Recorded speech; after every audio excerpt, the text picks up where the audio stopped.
Okay. Happy Friday, everybody. My name is Carlo.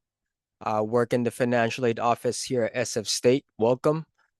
Thank you for joining us today. So we have a first time topic for you today, and it's about budgeting and your cost of attendance, what that's all about. But before we start, if you haven't already, again, please make sure to sign in here. The QR code is right there. If you're using your phone, I think I had put the sign in link on the chat. If you can't see that, I'll put that again later on. But yeah, we would just appreciate it. Usually we do raffles with these things, so um yeah, it's just good to know. We just like to know the tally of the people that are coming to our sessions. Uh, so yeah, if you can do us that favor, that would be much appreciated. But all right, let's get started. Okay, so today's topics, what we're going to be talking about is what exactly is the cost of attendance, some common misconceptions about the COA, uh, some tips about budgeting for the upcoming school year, right? Appealing your cost of attendance, because that is an option, when and how to do that, and then reviewing your financial aid coverage, and then some just final reminders at the end of the presentation. So, before I move forward, if you have any questions, obviously you can put them on the chat. I'll answer them later on after the presentation. Let me just get through this, and then if you have any questions, like I said, just put it on the chat, even as we're going through the slide, so that we can go back to it, and then we'll talk about that. And I'll also have some Q&A, time for Q&A later on if you have any questions outside of the presentation. Okay. Okay, so let's talk about what exactly is the cost of attendance. All right, so the cost of attendance is this is the definition that we have. It's an estimated breakdown of expenses that students and their families can use to project how much is the cost to attend a specific university for the academic year. So basically, in normal terms, it's just a breakdown of projected cost. That's what it is. Uh, it's a budget. For us in financial aid, specifically, we use the COA as a budget for students. Just think of it that way. Uh, the two components of it are basically direct costs, fixed expenses that are paid to the university. Technically, your bill. So the direct cost is what you're actually going to be paying for, right? A la tuition, if you're living on campus, those are usually the direct costs. Now, the indirect costs are usually estimated expenses not paid to the school, right? So these are costs that may be like books, maybe transportation, your personal expenses, so on and so forth, right? So that's what a cost of attendance is. But specifically, what we really want to get families, students and their families in their brain is that it's just a budget. It's an estimated budget. Okay. It's not exactly what you will be paying for. And then the QR code is here. But on the next slide, we are going to be showing the numbers just so that you can have the picture of that. So for tuition, for the 26-27 school year for undergrad students, obviously students who are pursuing their bachelor's, right? The projected income is going to be, tuition is going to be this much, 7 units or greater. And I believe this is per semester. So we do break that. I mean, no, for the year. So so this is for your tuition, because and then you also have the mandatory fees. I forgot that. There's two parts of tuition. So you have the actual tuition fee, and then you have the mandatory fees for being a student at SF State. And then so these three things right here, the tuition, the fees, and the housing itself, these are your bill. That's going to be your direct cost, especially if you're living on campus. If you're not living on campus, then basically you just have to worry about these two. Okay. So those are your main things that you'll be paying for. Everything else, like all these things right here, these are usually indirect costs. The loan fee, that depends if you take out a loan, right? But these things specifically, the food, that books and supplies, transportation, personal expenses, those are, situational. For grad students, I don't know if we have any grad students, but this is your COA. Just to give you a heads up, because we will have this recording on YouTube as well. Okay, so let's talk about some misconceptions about your cost of attendance. So again, the biggest thing that we get a lot all the time with their families, like, oh my God, am I gonna pay $38,000? That's so crazy. You are not. So just make sure that you're focusing again on your direct costs, which is the tuition, and if you're living on campus, your housing fees and maybe your meal plan, right? It is important to note that these are averages, right? So we take so how we basically project the numbers is we take the averages of every, I think for the last 5 years. I think that's how we usually do it. And then obviously with the most expensive and the least expensive, and then we get an average, and that's how we get the numbers. But the actual cost, right, will depend on you because you alone know what you need, right? So it depends on your lifestyle, your spending habits, and your personal circumstances, right? Because again, no one knows you better than yourself. So as much as we put out these costs right there, sometimes it can go up because you're a little bit more in a high maintenance end. Sometimes it can be a little bit lower because you're low maintenance. So it really depends on you. So generally speaking, COA amounts are not final. It's pretty flexible. And then we do provide an appeal option to increase the budget, okay? Depending on depending on a student's living situation. But I do want to note that the appeal review, it's not guaranteed that we will approve it because there's certain criteria that you would have to qualify for, okay? All right, so let's talk about budgeting. Um, the best way to budget, in our opinion, here in financial aid, is knowing your costs and deducting minus what you will actually be receiving from your FAFSA or your dream application. And then that will basically define what you have to actually pay for. And this is where we help out right here, right? Because the financial aid office is in charge of awarding you what you qualify for and basically getting that money to pay for what you are paying for, right? I do want to note that SF State, I know that a lot of us, right, when we award the cost of attendance, it's for the year, right? But I want us to kind of have a tunnel vision where we just focus on per semester because we're not going to post the I mean, the bursar or the cashier's office and the housing office, they don't post the charges yearly. It's per semester. So you really just need to focus on the right now, okay? So um don't worry about too much about the big COA number, right? And just focus on what is actually being charged to you to the semester. So, on general terms, right? Again, this can go up and down depending on how high maintenance or low maintenance a student can be. Tuition is usually 4,500 per semester. I think that's what's projected for the upcoming school year for fall 26. It might change in spring 27. On campus housing fees, if you're going to be living on campus, it's going to be usually $7,000 to $9,000 per semester. So total per semester, you're looking at this amount. Okay, so it's a pretty big number. But again, that's before the financial aid, right? That's before the financial aid. Good news, tuition payments are usually delayed. We call this term deferment. Get deferment just means delayed. We usually delay that a month after the semester starts. So usually the semester will start like last week of August, and then it's delayed. The payment for tuition is delayed until like end of September. And no one's going to be dropped from their classes. So that's a good thing, right?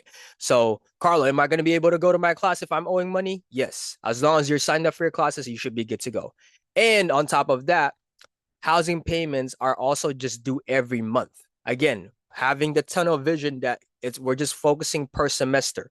We're not looking at the yearly thing. We're just focusing on it as we go.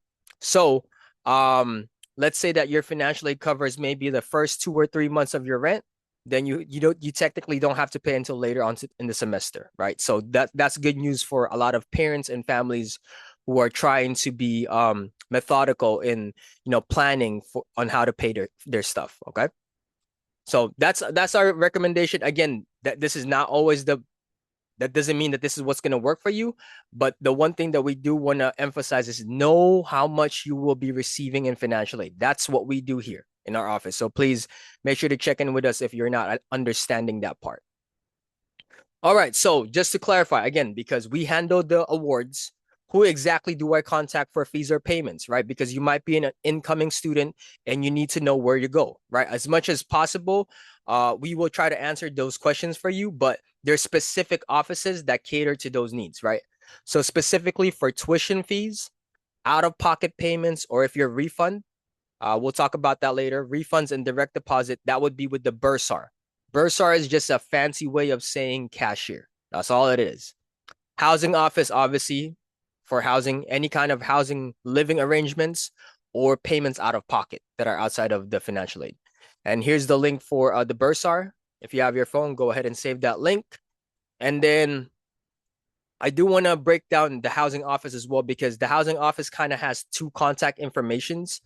One of them is specifically just for housing arrangements. So that would be the main housing office. This would be their contact information. And then for students who are already living on campus or going to be living on campus and they're looking to make payments, it would be the housing financial services. And this would be their contact information. So just make sure that so that you won't get bounced around, just make sure to make note of what exactly what your inquiry is so that you can be reaching out to the correct department.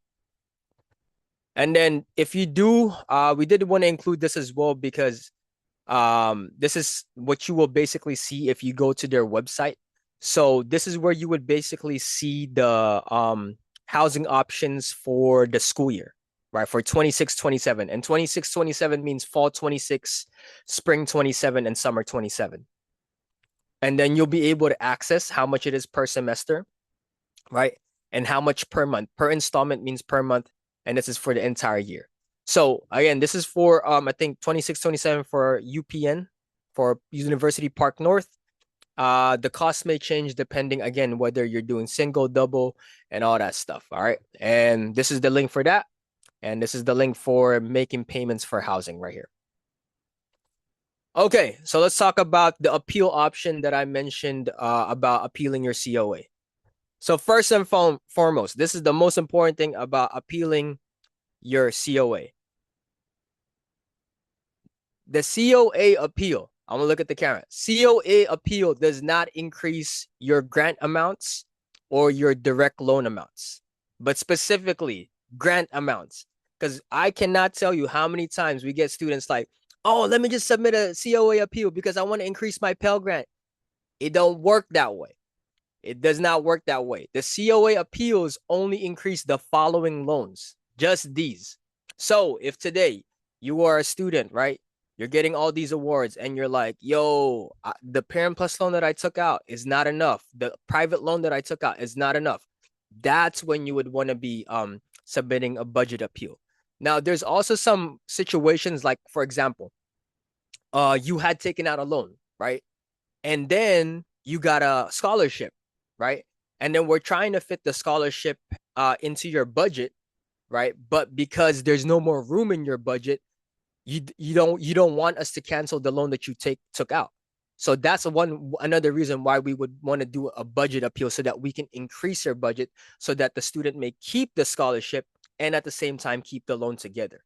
Because, again, you have your own, we don't like taking back aid. We don't like canceling aid because, you're taking that money for a reason, right? So as much as possible, we want you to keep that money. But at the same time, we do want you to keep in mind that it does not increase the free money that you're getting, and it only increases these amounts, okay?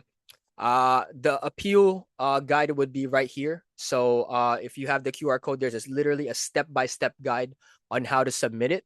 I believe that is already available for you to submit, but honestly, in my experience, I think it's a little bit too early to submit that. Unless you really have planned ahead and you know exactly what your housing costs are. I mean, housing hasn't even posted their housing charges for fall, so I wouldn't. If you're on top of your game, shoot, more power to you, okay? But yeah, I mean, if you do get in that situation where you do need to submit a COA appeal, just use that link right there. Okay, so we're coming to the end of it. So come maybe like July or something, the housing office is going to be posting the charges for the semester, for the fall semester. I believe Bursar is already posting the charges for the fall semester, so you should be able to see that already. But in our opinion, right, based on what you have access to, this is the best way to see your financial aid coverage once you can actually see your charges. Because remember, you're being charged per semester, not for the year. So we're just focusing on the fall semester. This is a little bit outdated because again, we haven't posted the chart. I mean, housing hasn't posted the charges for the fall semester. So just bear with me a little bit. But here, when you get to your gateway, just log in. And then you're gonna want to go to the finances section and then click on view account. Okay. Once you click on view account, you're gonna get to this section right here, this account summary. So again, tunnel vision. We're gonna want to focus on the fall semester because as you can see, the spring charges aren't posted yet. So what you want to do, this is our biggest recommendation. You always want to compare the pending financial aid that you have, what you already have accepted, against the charges that are posted. So a little bit of math. 15,000 is greater than 12,000 means that you are covered, meaning that you will not have to pay anything out of pocket. Okay, pretty simple. So that's good news. However, if your pending financial aid is less than the charges, right? 10,000 against 11,000, that means you are not fully covered and you will actually have to pay something out of pocket. So this is one link that we highly recommend that students and their families use the moment that the housing office start posting their charges so that you can compare and see exactly how much you will have to pay out of pocket if the situation calls for it. Okay. So this is the link for that. Make sure to save that. I highly recommend that you do because that is something that you will most likely use during the month of July once the housing charges are posted. All right. And remember what I told you about 12,000 to 14,000 per semester? So yeah, it's pretty much like that. This one includes housing. Both these students include they're living on campus. So I don't know why this person's housing is cheaper. Again, it's always situational. It depends on your discount. It depends on what your living arrangement is, right? So and all that stuff. And then obviously the aid that's gonna be with us. So if there's a difference in aid, you would just need to check in with us. All right. And then the last step is just understand what your financial aid package is, right? A lot of the times, so this is one of our frustrations with this page is that it doesn't count your estimated aid. So, for example, this middle class scholarship, as you can see, we put this in big cap letters, estimated, meaning it's not final because none of the other ones have it, right? So that's the reason why if something is estimated, as you can notice, it's not accepted because it's not a final offer, right? So once we actually put the official award, then we would be able to just accept that on your behalf because any free money like the Pell Grant, SEOG, EOP, Cal Grant, basically any grants, we automatically accept that for students. You will not have to accept that. However, the loans, right? And also the work study, if you will be doing that, that has to be, these ones are accepted by the student, the sub and the unsub loan and the parent plus loan. The work study is accepted by our work study coordinator. So if you're the type of student today who is, I know I'm going to be using work study for the fall semester, make sure to email that to our office so that we can connect you with our work study coordinator. Anyways, going back to the what we're trying to get at is just basically know your financial aid package, right? So this student, I believe this student is the $15,000 one. And as you can notice right here, their aid is not fully accepted, right? Because of they have a pending middle class scholarship. So always take that into mind that keep that in mind that if you have any estimated awards, that might be something that is free and you'll get that later on. So for MCS, a little MCS background, we do have to wait until after census. And census is a period here at SF State where students can no longer add or drop classes, like their units are locked in, right? So we that usually is like end of September, but we wait until November to disperse the MCS, and then for the spring semester we wait until March. Okay. In order to know how to view your financial aid package, just make sure to use this link, right? But this one, it'll be for fall 26 and spring 27. So you're gonna be looking at that. Hopefully, if you aren't looking at it already, you'll have that available to you hopefully soon. If you already filed your FAFSA or CATA and you don't see that for 26, 27, obviously just check in with our office. Okay, some final reminders and then we're done. So again, COA, going back to the main point, it's not what you actually will have to pay for, right? It's just an estimated projected breakdown of what you can maybe expect, but the one that you want to focus on are your direct costs, your bill, which is tuition for sure. And if you're living on campus, your housing fees. All right. Second, the best way to compare, right, to see whether or not you'll be covered is knowing your actual costs minus your total aid amount. So if you can have those two numbers, you'll get a pretty good picture of what you will have to pay out of pocket if the situation requires for it. And lastly, the appeal again itself is not needed unless, right, their living situation calls for it. And again, I want to stress the fact that only the plus loans and the private loans can technically be increased. The other awards like grants, Pell Grant, Cal Grant, all that stuff, that cannot be increased. Okay. We do have other upcoming financial aid Friday sessions. Appealing this is another appeal that is available. This is for the income appeal. For any aspiring teachers, this might be something that you would want to attend. And then this is actually a pretty key one, borrowing changes, because the one big beautiful bill, there's some changes that are happening. So if you're interested to know what those changes are, that'll be in June 24th. This is our FinAid Friday schedule. Feel free to scan that so that you can check out the rest of the sessions for the year that we have for you so far. And that's it. If you have any questions, obviously we are here.